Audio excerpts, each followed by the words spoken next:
حالا به یک جای بسیار جالب هستیم در افغانستان، در کابل جان، که آغاز موسیقی از اینجا شده و یعنی برتن بگویم که هر چی که به هنر و موسیقی و هنرمند تعلق داره اولش از اینجا شروع شده.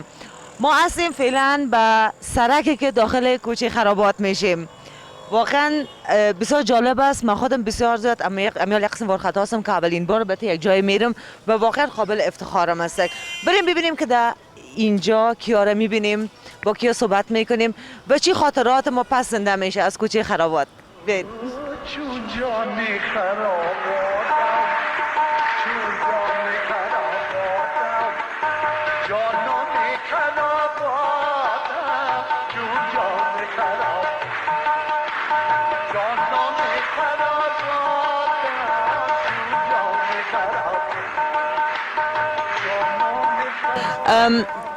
بسیار جالب است که امی مجرده که داخل از این کوچه زیبا، کوچه پرخاطره شدم، دو تا از هنرمندا یا بگویم اشخاص مشهور کشور ما را دفعتاً این اینجا دیدیم بدون که من کشم پیش از پی صحبت کرده باشم.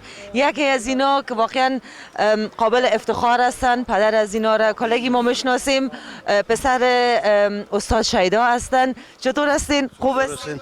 اسم ما عبدالوحید شیدایی است، پسر مرحوم استاد شیدا هستم.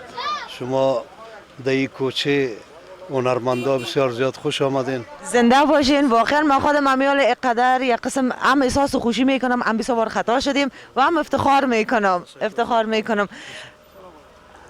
یکم چون ما کمتر میفهمیم به طرف اروپا هستیم، بسیار کوتاه بر ما قصه از امی کوچه را کنین که داستان از این کوچه چی است؟ حالا این کوچه را خود شاید تماما مردم افغانای ما بفهمن، بشناسن که این کوچه هنری است و این کوچه است که به نام خرابات یاد میشه. در اینجا شما همچنان شاید بفهمین که کل هنرمندا، کل بزرگا در این کوچه بودن که عبارت از استاد سرهنگ مرحوم بود، استاد شیدای مرحوم بود، استاد هاشم بود، استاد مادمر. و این کوچه هنری است، کوچه هنرمنداست که البته تماما موسیقی افغانستان که میبینین از امیجا نشب کرده، از امیجا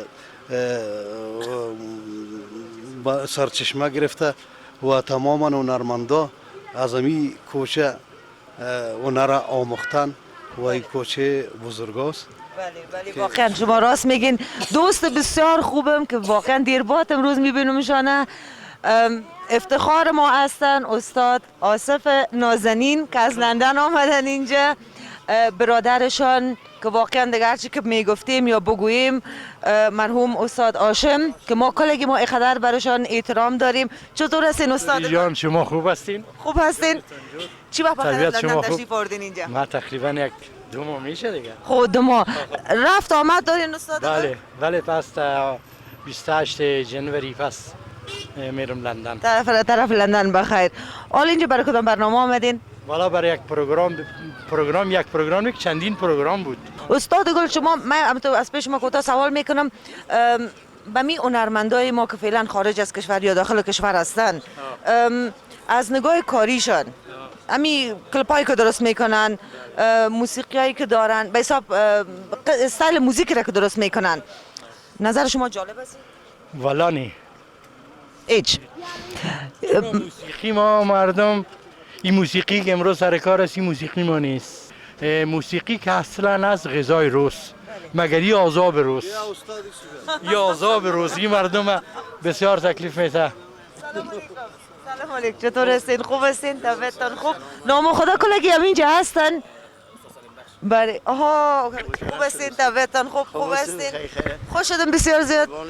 دمی کوچه‌ای که واقعا قابل افتخار است داخل شدیم و نام خدا یکی از دیگه کلگی هم اینجا جمع هستین. شما اینجا خانه بود میرفتین، شما آسوده میشستین؟ حتما بخیر میم بیشتر میخوردین. زنده باشین. اما خیلی یک سوال کوتاه دارم، هنوزم شما فعالیت‌های هنری دارین؟ بله ها. که موسیقی افغانستان قبل از امارات امیر شیری خان یک موسیقی خراسانی بود. مثل که ایران باید یک دفعه چنگ میخواندن موسیقی در افغانستان راستی 5600 سال قبل تاریخ داریم موسیقی، اما با تاسف که از جنگ ها و زیاد خوردهای زیاد نابسامانی که در این حکومت بود و پدر بچه را بکش به خاطر تصاحب قدرت و دیگر این موسیقی از افغانستان رخت بست.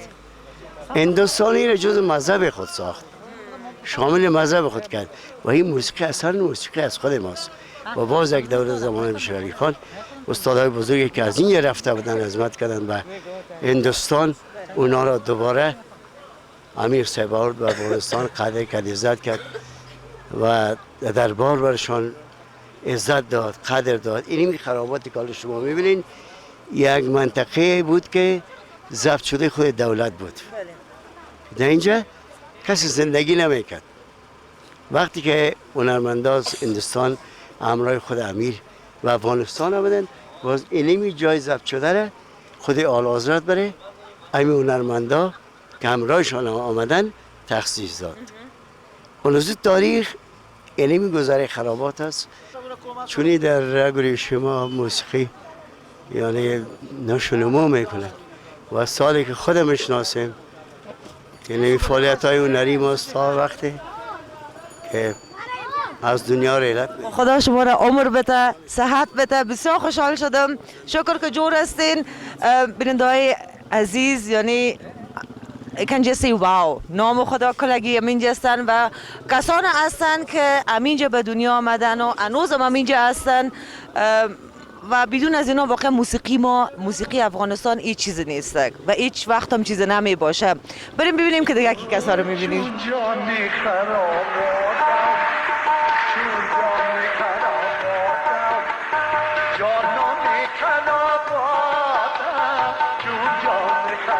آهنگای شما رو همیشه میشنم، بسیار جالب است. دو سر آهنگایتان. فعلا سر کدام آهنگ کار میکنین شما؟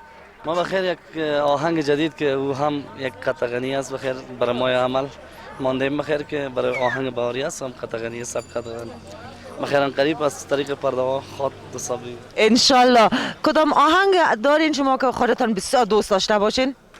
ما یک خانه آهنگ دوست داشتنی من است که داغ دندان است که ما از طریق تاجیکستان کلیپ کردم و تمام دوستان رو زیادتر خوش همون یک زمزمه کنین. نمی حالا جالب شمید. جالب. داغ دندان است که در بازوی جانان میرسد، میوه شاخ بلند دایم به یاران میرسد. فقط همینقدر خود. بسیار زیاد تشکر. زنده باشین، لطف کردین. دیگه بریم ببینیم وقت چی میگه. متاسفانه که نال پسان تاریک میشه، ببینیم که دیگه کیا رو میبینیم. خوش شدم بسیار زیاد زبی جان. ما هم همچنان زنده باشین.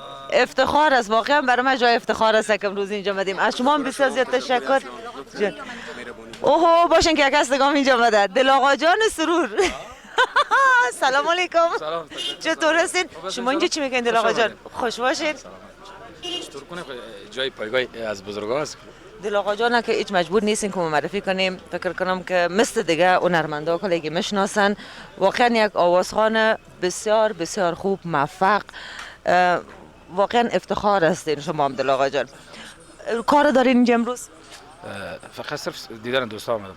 میتونین همراه ما همراهی کنین شما که به حساب بیشتر به اینجا بلدیت دارین که بریم ببینیم که کیا هستن اینجا، راهنمایی کنین. ما از خارج آمدیم. راستی یک زمزمه سر دل آقا جانم کنیم. تو را یک دم اگر تنها ببینم، تمام لذت دنیا ببینم، چی خواهد شد تو را ای آفت جان، با کام این دل شیدا ببینم.